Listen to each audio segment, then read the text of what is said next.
Ce soir, on va vous présenter 3 années de prospection qu'on a fait avec Francis Debièvre et Jean Ludeval concernant tout ce qui touche le patrimoine souterrain des dentelles de Montmirail. Alors, les sources. Alors, la première, la plus belle, c'est bien sûr la source d'Aubune. C'est une source qui se trouve sous la chapelle de Notre-Dame d'Aubune. Et c'est une source qui a été certainement à l'origine d'un petit vicus romain, ou gallo-romain, qui se trouvait sur le chemin de Vaison. Alors cette source se compose de différentes parties que je vais vous montrer.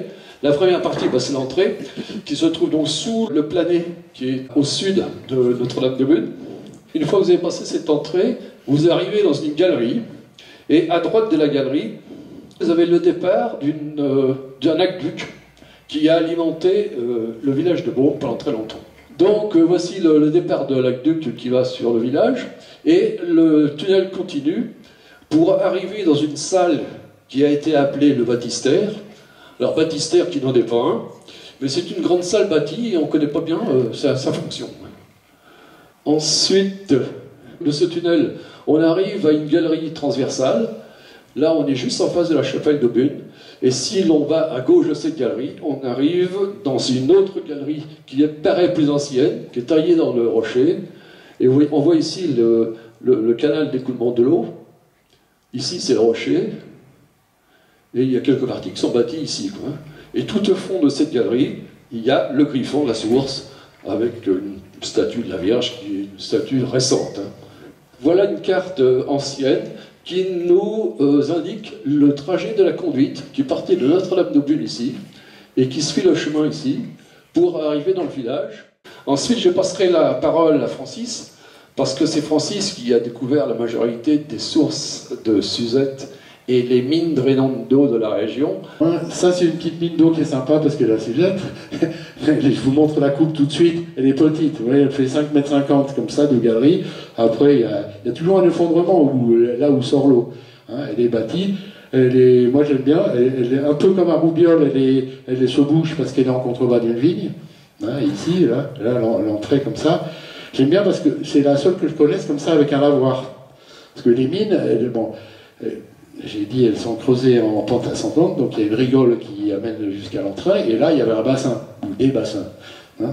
Là, pour une fois, il y a un lavoir, un vrai lavoir, là, il est sec, mais certaines fois, je l'ai vu plein, où les gens ne peuvent plus aller, parce que, là, il y a 50 cm, parce que c'est comblé, mais je connais personne qui l'a utilisé. Les personnes âgées qui habitaient pas loin et qui sont décédés maintenant, vous la connaissez pas, l'avez pas utilisée, en tout cas en tant que lavoir.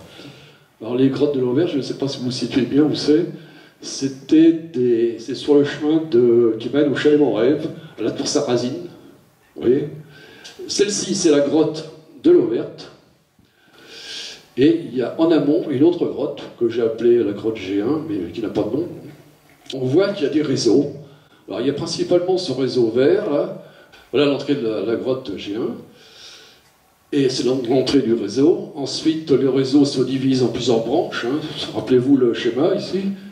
On se trouve ici, là il y a 2 branches, où on va dans des réservoirs, et une autre branche qui va rejoindre la grotte de l'eau verte. On s'aperçoit qu'ici, où il y a les restes certainement de la buvette, parce que c'est de l'eau qu'on buvait, c'est pas l'eau qu'on utilisait en bain, à côté des restes, des vestiges de la buvette, il y a une petite entrée, et qui nous conduit dans le réseau bleu. Alors là, le réseau bleu, c'est un réseau assez particulier. Il est constitué d'une branche commune. Ensuite, on a une branche ascendante qui monte jusqu'au sommet de la falaise. On est au pied d'une petite falaise. Donc on a un réseau qui monte jusqu'au pied de la falaise. Et une autre branche qui descend dans une citerne. Et cette citerne se déverse dans la grotte de l'eau verte. Donc la propriétaire et son fils, enfin un de ses fils, ont décidé d'essayer d'améliorer la production en faisant des réseaux un petit peu partout pour récolter de l'eau.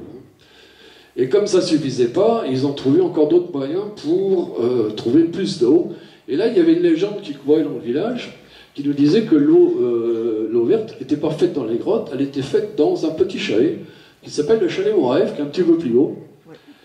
Alors c'était assez étonnant parce que c'est un petit chalet qui fait 3 mètres sur 3. Par contre, il est situé à côté d'une source. La source du Souiria qu'il y a, et on nous avait dit qu'il y a une passerelle dans le fond du Valat, et les tuyaux passaient du chalet sur la passerelle et il allait se jeter, enfin, il allait envoyer de l'eau dans la grotte des Reins. On a découvert, en passant dans le sous-sol, parce qu'on est tombé sur 2 grands bacs avec des tas de tuyaux qui servaient à faire des mélanges.